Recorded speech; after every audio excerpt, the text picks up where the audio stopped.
Hello students, मला सांगायला खूप आनंद होतोय. आपल्या क्लासचा 2024-25चा बोर्डचा रिझल्ट आणि सीईटीचा रिझल्ट दोन्ही नेहमीप्रमाणे जो दरवर्षी म्हणजे 18 वर्ष जसा लागतोय त्याच पद्धतीने रिझल्ट आलेला आहे. बोर्डचा रिझल्ट आणि सीईटीचा दोन्ही रिझल्ट. आपले जे काही सांगली जिल्ह्यामध्ये पहिले 3 टॉपर जे आहेत बोर्डसाठीचे ते तिन्ही टॉपर आपलेच आहेत. पहिले तिन्ही toppers Nawaz Pathan CET 99.76 CET आणि मॅथ्स 99.02 आणि बोर्डचे मार्क्स आहेत टोटल 95.33.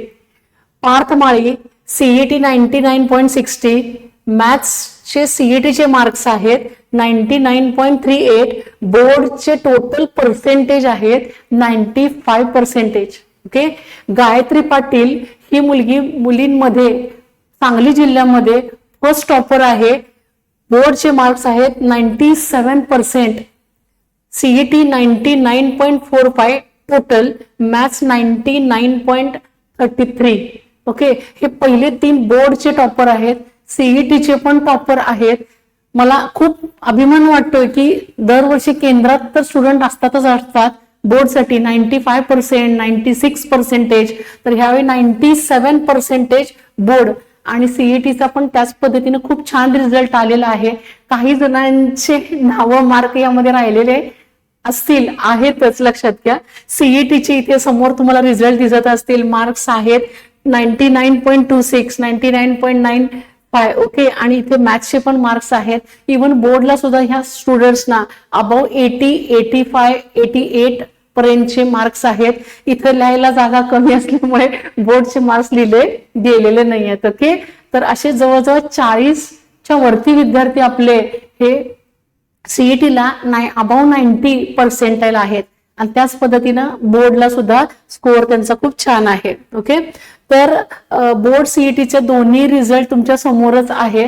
तर तुम्हीही मी काही माझे आता लेक्चर्स आहेत युट्यूबला की जी मी क्रॅश कोर्सच्या वेळी थोडेफार केलेले होते.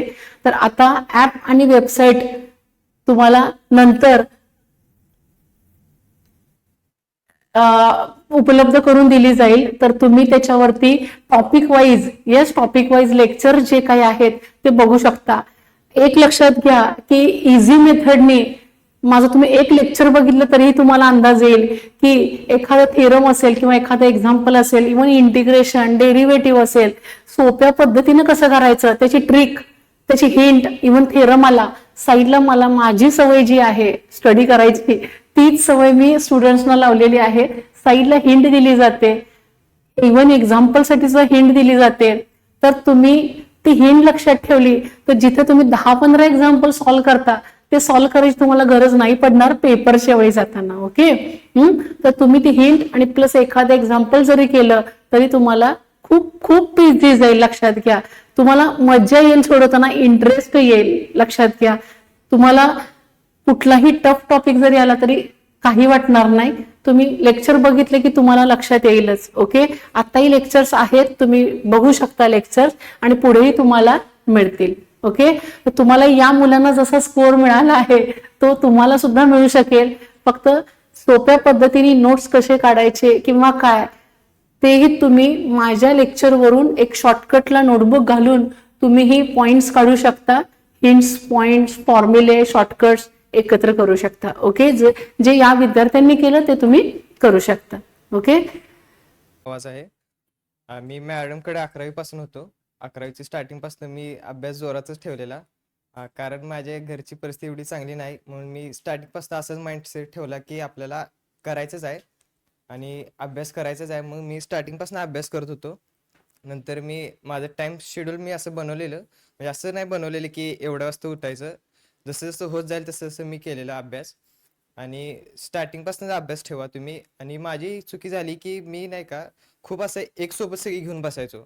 मॅथ्स एवढं घेऊन बसायचं, नंतर फिजिक्सचे एवढे टॉपिक घेऊन बसणार एका दिवशी. तसं तुम्ही करू नका.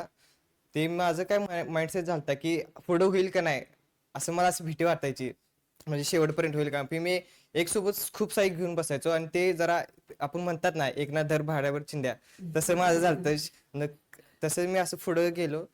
आणि तुम्ही मॅथ्ससाठी बोर्डसाठी तुम्ही फक्त पुस्तकच करा, पुस्तक सफिशियंट आहे बोर्डसाठी आणि त्या बोर्डमध्ये होऊन जाते एवढं काय. बोर्ड मी एक्सरसाइज हा मॅडम सोबतच होतो आणि तुम्ही नंतर टाइम काढून एकदा आणि पुन्हा सोडवा. आणि मिसलिनियस हे टफ आहे जरा, ते फक्त सीईटी साठी तुम्ही मिसलिनियस करा. बोर्डसाठी मिसलिनियस म्हणजे फक्त ते एमसीक्यू असतात स्टार्टिंगचे, ते एवढे करा. आणि सीईटी साठी मिसलिनियस तुम्ही सॉल्व्हच करा मी सांगतो, कारण माझे फक्त मोजके वेक्टर आणि इंटिग्रेशनचे मिसलिनियस झालते. बाकी माझे मिसलिनियस सॉल्व्ह झाल्यानंतर नंतर आपण पीवायक्यू सोडायला घेतो शीट, नंतर आपण बघतो की मिसलिनियस मधले खूप सारे प्रश्न आहेत. मग तसं होतं, तुम्ही स्टार्टिंग पासून अभ्यास ठेवा, स्टार्टिंग पासून करा.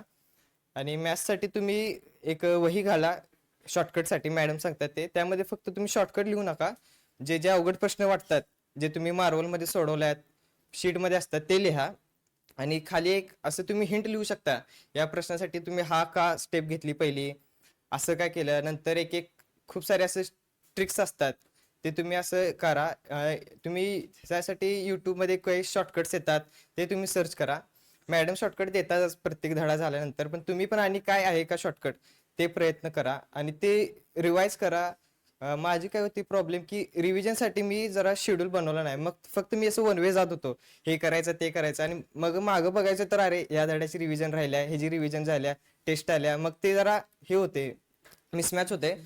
तर तुम्ही आता स्टार्टिंग आहे म्हणून आता जरा तुम्ही सॉफ्ट जावा, आता लय करत बसू नका, मग करा पण जरा जे परफेक्ट करण्याचा प्रयत्न करा, जास्त करण्याचा प्रयत्न करू नका. जे मी चुकी केली आहे, म्हणजे फास्ट फास्ट हा करताय ते परफेक्ट. माझं तेच टार्गेट होतं, जरा आपलं जास्त करायचं आहे. आणि कम्पेअर ईर्ष्या करू नका, मी स्टार्टिंग पासून नाही करेली. माझं टार्गेट एवढाच फिक्स होता की मला चांगले मार्क पडायचे, आणि टेस्टला फक्त मी एवढाच प्रयत्न करायचो की मला सगळे प्रश्न जमावे. मला मार्क एवढं वाटत नव्हतं, पण मला सगळे प्रश्न जमावे, आणि जर प्रश्न आला नाही तर मी जरा त्याला खूपच घेऊन बसायचो. ते माझे जरा चुकले. आणि क्रॅश कोर्सच्या वेळी पण मी जरा खूपच चुका केल्यात क्रॅश कोर्सच्या वेळी. ते जरा तुम्ही आता स्टार्टिंग पासून रिव्हिजन ठेवा, आणि एवढंच सांगेल. आणि फिजिक्ससाठी तुम्ही पीवायक्यू सॉल्व्ह करा, पीवायक्यूज म्हणून सगळे होऊन जातात.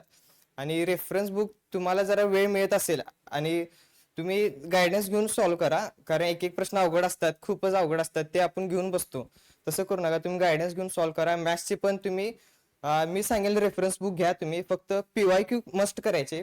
पीवायक्यू करून एक रेफरन्स बुकला जावा, कारण मार्वल मी फक्त जे सोपे धडे असतात आपले, लॉजिक, मॅट्रिक्स, तेच झाले. नंतर इंटिग्रेशन माझा फक्त निम्मा झाला, मग ते मी केलेत, पण नंतर जे अवघड प्रश्न होते त्याची रिव्हिजन करायची राहिली माझी क्रॅश कोर्सच्या वेळी, तसं होतं प्रॉब्लेम.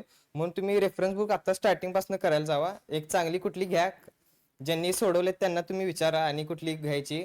आणि एक शॉर्टकटची वय तुम्ही मॅथ्सला घालाच, आणि ते तुम्ही सारखा रिवाइज करा. तुम्ही पाठ करू नका, म्हणजे ते आता तुम्ही असं उघडलं तर बघा, नंतर ते झाका तुम्ही, आणि तुम्ही रिकॉल करा की बाबा मी इथं वरती असं लिहिलं, हा प्रश्न असा आलता, असं तुम्ही ते करा. फिजिक्ससाठी पण तुम्ही एक शॉर्टकटची वय घाला, त्यामध्ये तुम्ही जे फिजिक्ससाठी काय होतंय, पुस्तकात आपलं एवढं नाही दिलेलं, आणि सीईटी मध्ये खूप काही विचारतात जे मॉडिफाईड फॉर्म्युले असतात. तर त्यासाठी तुम्ही काय करा, एक फॉर्म्युलेची वही घाला, त्यामध्ये तुम्ही सगळे फॉर्म्युले असतात ते लिहून काढा आणि तेच रिवाइज करा. आणि पीवायक्यू मधले नाही का, तुम्ही अक्षरशः ते प्रश्न लिहा, कारण ते फिजिक्समध्ये प्रश्न खूप रिपीट व्हायला लागलेत. माझ्या शिफ्टला तर पीवायक्यूच पडलेले सगळे. आणि मॅथ्सचं माझं काय होतं की मॅथ्सचं मला शिफ्ट जरा अवघड पडलेली.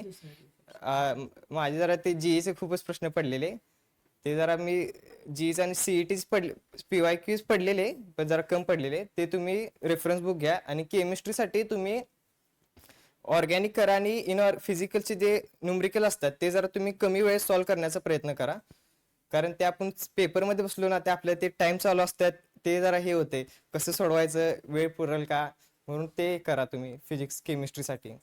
आणि जे टीचर सांगतात ते ऐका, कारण त्यांना खूप एक्सपिरियन्स असतो. आपल्याला काय होते, जरा 2 मार्क चांगले पडले तर आपल्याला वाटते की आपलं सगळं येते, पण तसं नसते. ती टीचरचं सगळं मार्ग पुढचं माहीत असते. आणि गुरु मॅडमसाठी स्पेशली थँक्स, कारण की क्रॅश कोर्समध्ये मी खूप जरा निगेटिव्ह मध्ये गेलतो. मॅडमने अक्षरशः माझ्या आईसारखं मला हे केले, ट्रीट केले क्रॅश कोर्सच्या वेळी. मॅडम, नंतर सर असतील, मॅडमच्या सगळ्या कुटुंबाने मला असं एवढं सपोर्ट केला, त्यासाठी थँक्यू सो मच मॅडम. सुरुवातीला चूक एकच झाली की मॅथ्सला कमी वेळ दिला, खरा मॅथ्सचा अभ्यास इंटिग्रेशन झाल्यापासून चालू झाला. त्याच्या आधी 36चा आकडा होता मॅथ्स बरोबर. इंटिग्रेशन मॅडमांनी खूप छान घेतला, त्यामुळे मॅथ्समध्ये इंटरेस्ट निर्माण झाला. मग थोडं मग इंटिग्रेशनच्या वेळी लायब्ररी जॉईन केली ती. दिवसभर इथंच इस्लामपुरात बसत होतो. जरा लायब्ररीत मग इंटरेस्ट वाढत गेला. मॅथ्सला जरा जास्त वेळ देण्याचा प्रयत्न केला. मी सांगेन रोजचं रोज करा, उद्यावर ढकलू नका. आणि टाइम टेबलपेक्षा टास्क टेबल फॉलो करा. एक पेन घ्या, पेपर घ्या, रोजची डेट टाका. तिथं फिजिक्स, केमिस्ट्री, मॅथ्स आपल्याला काय करायचं आहे ते रोजचं टार्गेट सेट करा. टार्गेटनुसार अभ्यास करा. आणि त्याला जर आपण ते केलं पूर्ण तर त्याला टिक करायचं. त्याने एक असं मोटिवेशन येतं आपल्याला. खरंच मॅडमांनी खूप सपोर्ट केला आहे. मॅडमांचं थँक्यू आहे. मॅडमांच्यामुळे आज आहे इथे. आता काय फर्स्ट मॅथ्सपासूनच स्टार्ट करू. मॅथ्स सगळ्यात इम्पॉर्टंट. बोर्ड पण CET पण जास्ती मार्क आहेत आणि प्लस आता लेवल पण मॅथ्सची वाढते, CETची पण आणि बोर्डची पण. जास्त तुमच्या किती पण शेड्यूलमध्ये किती टाईम देत असाल त्यापैकी जास्त टाईम मॅथ्सला द्या.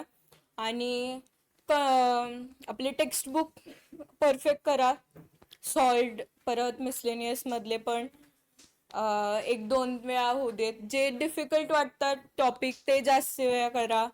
आणि जे जास्त वेटेजचे आहेत ते शीट्स पहिल्यापासून तुम्ही एखादं रेफरन्स बुक आत्तापासून स्टार्ट करा, की जो लेसन संपलाय त्याचं रेफरन्स बुक तुम्ही आत्तापासून घेऊ शकता.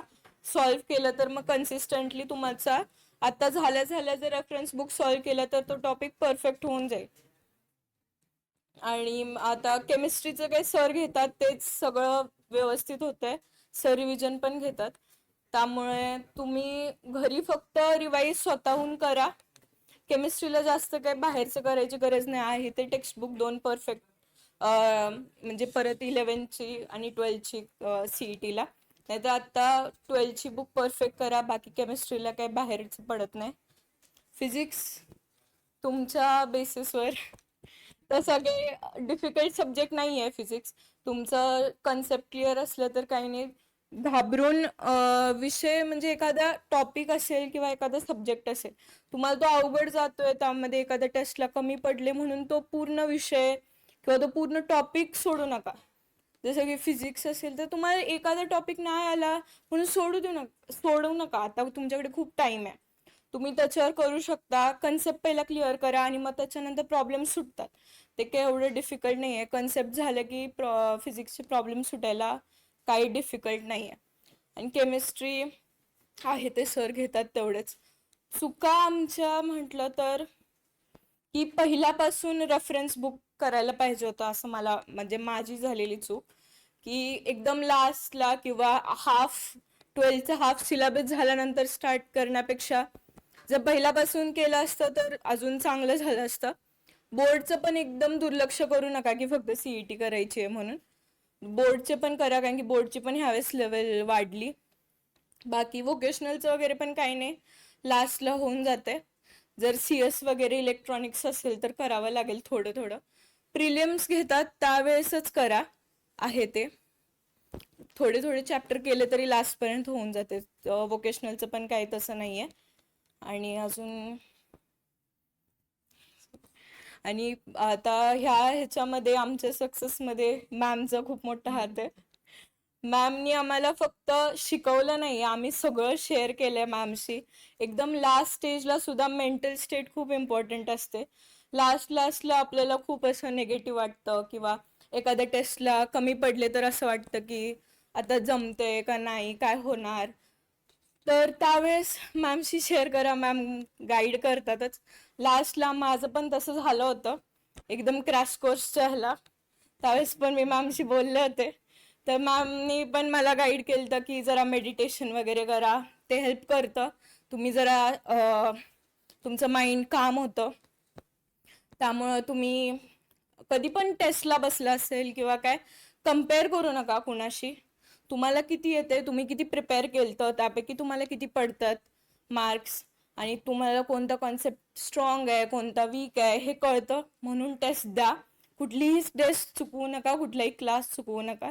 जरी अभ्यास झाला नसेल एखाद्या टेस्टचा तर लास्टला बरेच जण यायचे बंद करतात की टेस्टचा अभ्यास झाला नाही वगैरे. तसं नका करू. जेवढं होईल तेवढा करा, टेस्ट द्या जेवढं मॅम घेतात तेवढ्या, आणि ॲनालाइज करा की घरी गेल्यावर की तुम्हाला टेस्टमध्ये काय चुकलं, काय राहिलं, कायच तुमचं कुठला कॉन्सेप्ट वीक आहे, ते होऊन जातं परत. आणि मॅम तर आहेतच, काय प्रॉब्लेम असेल तर मॅम गाईड करतात. आणि पेरेंट्सचं पण खूप इम्पॉर्टंट कॉन्ट्रीब्युशन असतं. माझं सांगायचं झालं तर मी वरच्या फ्लोअरवर अभ्यास करायचे. माझी मम्मी दिवसातनी 8 वेळा वर खाली काय तर खायला घेऊन ये असे करायची. त्यामुळे पेरेंट्सचं खूप कॉन्ट्रीब्युशन असतं की किती पडले, काय झालं. पॉझिटिव्ह राहणं खूप इम्पॉर्टंट आहे, माइंडसेट. लास्टमध्ये खूप असं निगेटिव्हिटी येते किंवा काय, तर माझ्या लाईफमध्ये 2च खूप पॉझिटिव्ह माणसं होते. एक म्हणजे माझी मम्मी आणि दुसरे म्हणजे मॅम, कायम ऑप्टिमिस्टिक. त्यामुळं ह्या दोघांचं खूप मोठं कॉन्ट्रीब्युशन आहे. थँक्यू.